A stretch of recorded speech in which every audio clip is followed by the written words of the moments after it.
Newsday continues here on One News Now. I'm Charles Lejano. The government has started processing and issuing import certificates to bring in the additional pork imports under Executive Order 133. Problem is, not a lot of importers are keen on bringing in the supply.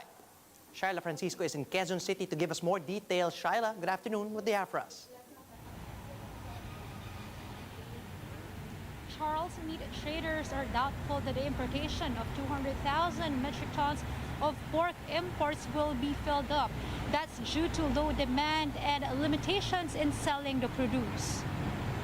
For one, the Meat Importers and Traders Association says the period to bring in the additional pork imports is already limited, as they only have the remaining 6 months of 2021 to do this. They are also expecting fewer participants to apply for import certificates due to the limited market. Importers are only allowed to store the imports and sell products within Mega Manila. In response, the Agriculture Department says importers can still take advantage of out quota or those not covered by the minimum access volume or lower tariffs. Under this, they have the option to sell pork imports in other parts of the country. Currently, around 277,000 metric tons of imports have arrived in the country, bulk of which came from the out quota. This alone, they say, has helped temper pork prices in wet markets. For its part, the Cold Trade Association of the Philippines says they have enough storage space to accommodate the surge in pork imports. Charles Adi expects bulk of the imports under MAP Plus to arrive in 45 to 60 days. As for local production, they expect that production from 6 cities in Batangas declared as ASF-free will benefit supply in 4 months. Charles? Thanks for that, Shaila. That was Shaila Francisco reporting live from Quezon City. The legal counsel of detained Senator Laila de Lima confirms that the lawmaker will run in the 2022 elections. Dino De Leon tells One News' agenda that De Lima will be running alongside Senator Kiko Pangilinan. But De Leon said the public must first await De Lima's official declaration. And the lawyer also expressed hope that De Lima will be free and will achieve justice in the near future, whether or not President Duterte remains in government. Ultimately, right, the justice system should work independently from the executive. So the reason why we're fighting this out is because we believe in the justice system. Hopefully, in the near future, whether or not President Duterte is there, the good senator will achieve justice, and we will fight for it. Opposition Senator Risa Ontiveros is optimistic that social media sites will cooperate with the upper chamber's upcoming probe into the potential use of taxpayers' money to fund troll farms. On One News' The Chiefs, Ontiveros said part of this is an investigation into the recent hiring spree of the PCOO, which was flagged by the Commission on Audit. The Senate wants to see if this has a potential connection with Senator Ping Lacson's claim that an official is organizing 2 troll farms per province in the run-up to 2022. However, Ontiveros admits that trolls and fake news peddlers already have an upper hand in the upcoming elections, as they may have been part of the strategy in both the 2019 and the 2016 polls. She also defended the opposition from critics who questioned their campaign against troll farms. Ontiveros says they have been raising issues on internet trolling long before the 2022 elections. Kahit noon, alam nila how it worked for them in 2016, ginamit din nila yung ganyang katulad na pamamaraan noong 2019 at malamang nasa arsenal din talaga nila, nasa frontline ng arsenal nila for 2022. So excuse me, hindi ito yung unang pagkakataon na ni-raise ito ni ng oposisyon, ni ng mga ibang mamamayan, dahil hindi rin ito yung unang pagkakataon that this phenomenon has, raised its ugly head. One political analyst says the recent Pulse Asia surveys reveals a close fight ongoing among possible presidential and vice presidential bets in the Philippines.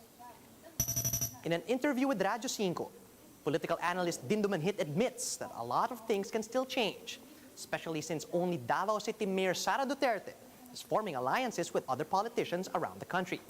Although Manhit did say that the recent polls also shows that the Duterte name is not as strong as it sounds. Dapat natin isipin ay, una, sabi nila, more than 80% ang popularidad ng ating Pangulong Duterte. Pero pagdating sa preference, pagkapangulo, klaro naman na kanina ba talaga sasama o sino ba itutulak ng Pangulo kahit anong sabihin niya hindi niya gusto. Yung kanyang anak, So ang ibig sabihin lang ito, parang hindi transferable yung buong popularidad ng ating Pangulo kay Sara Duterte na hati-hati.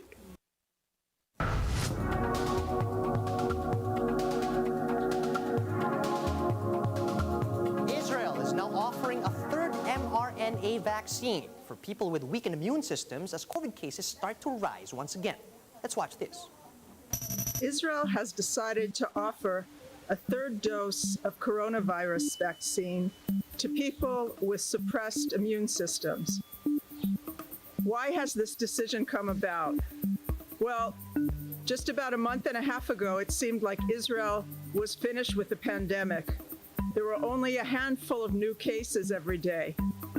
But in the meantime, the numbers have started to creep up and then to surge. Now, what is the reason for this? Is it because of the spread of the Delta variant? Is it because Israel lifted COVID restrictions?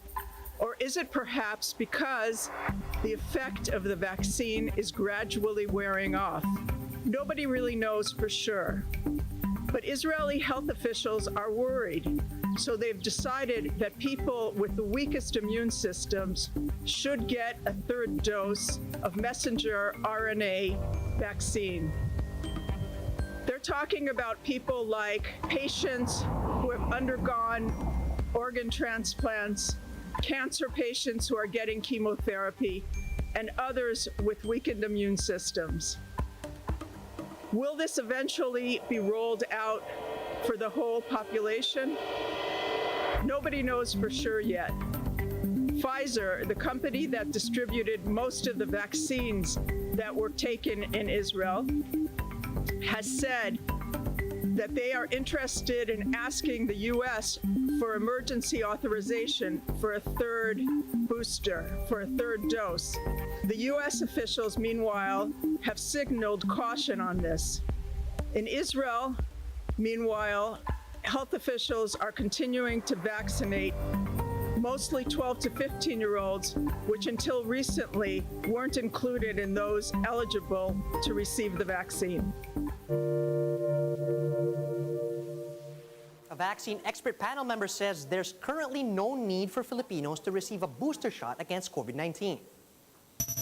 Speaking on One News' The Chiefs, vaccine expert panel member Dr. Jean Solante reiterates that there remains to be no recommendation for the use of booster shots from the global health officials. The expert also warns against mixing vaccines as there is limited data at the moment about its effects. Dito sa atin, that's why kailangan din natin yung mga clinical data. Doon sa mga bakunahan ng Sinovac na kompleto ng 2 dose or sa Astra o sa Pfizer, ilan dito ang nagka-infection, ilan ang breakthrough infection. And then we will look at it kung talaga bang alarming na we need a booster shot. Philippine Foundation for Vaccination's Executive Director, Dr. Lulu Bravo, meanwhile notes that the country must first consider the availability of vaccines before allowing the use of booster shots. On One News' The Big Story, Bravo also outlined the importance of listening to vaccine experts and waiting for clinical trial results before experimenting with booster shots. You also have to consider vaccine availability and the fact that we do need to listen to WHO. I was really, disappointed. And what Dr. Tedros said, seriously disappointed with some of our, I would say, of our leaders maybe, when they do something that is against the recommendation of our experts, of our scientists. Vaccine czar Lito Jr. reports that the Philippines logged its highest single-day vaccination tally yesterday. Galvez said over 375,000 residents were vaccinated yesterday, July 13. With this, the report of the UK-based think tank Oxford Economics, saying the Philippines will be one of the last countries to achieve herd immunity. The vaccine czar pointed out that Oxford Economics used data from March 2021 to come up with such findings. Galvez says that the Philippines has since picked up its vaccination pace and will be able to prove the think tank wrong. A new Barbie doll modeled after tennis star Naomi Osaka has sold out just hours after it was released.